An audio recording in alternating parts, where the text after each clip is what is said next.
ദൈവത്തിന് മഹത്വം. നിങ്ങൾക്ക് എൻ്റെ സ്നേഹവന്ദനം. ഇന്ന് അവൻ്റെ ശബ്ദം നിങ്ങൾക്കായി. വീരനെ പോലെ ഓടുക, സങ്കീർത്തനം 19:5.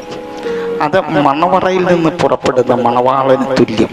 വീരനെ പോലെ തൻ്റെ ഓട്ടം ഓടുവാൻ സന്തോഷിക്കുന്നു. സങ്കീർത്തനക്കാരൻ ദൈവവചനത്തെ 2 പുസ്തകങ്ങളിൽ വായിക്കുകയാണ്. ഒന്നാമത്തത് പ്രകൃതിയാകുന്ന പുസ്തകമാണ്, രണ്ടാമത്തത് ന്യായപ്രമാണ പുസ്തകമാണ്. അഭക്തന് ഒരു ഒഴികഴിവും പറയാനില്ലാത്ത തെളിവിനായി അവൻ്റെ വായടപ്പിക്കുന്ന ആകാശം കാണുന്ന ഈ സൂര്യൻ നീതിസൂര്യനായ ക്രിസ്തുവിൻ്റെ പ്രതീകമാണ്. സഭയുടെ മണവാളൻ്റെ പ്രതീകമാണ്. ലോകത്തിൻ്റെ വെളിച്ചമാണ്. സുവിശേഷത്തിലൂടെ ദിവ്യപ്രകാശവും രക്ഷയും പ്രദാനം ചെയ്യുന്നവനാണ്.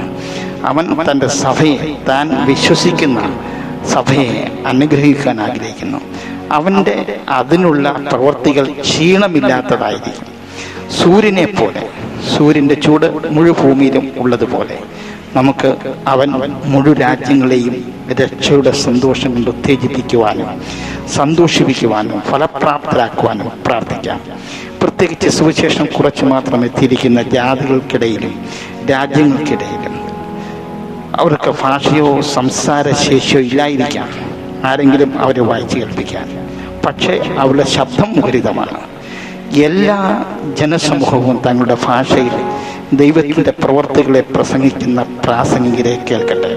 നമുക്ക് നമ്മുടെ ആകാശത്തിനായി, ആശ്വാസവും നന്മയും ചൊരിയുന്ന പ്രകാശത്തിൻ്റെ സൃഷ്ടാവിനായി, പ്രത്യേകിച്ച് അതിനെല്ലാം മുകളിൽ ഉദിച്ചുയർന്നു നിൽക്കുന്ന നീതി സൂര്യനായി മഹത്വം കൊടുക്കാം.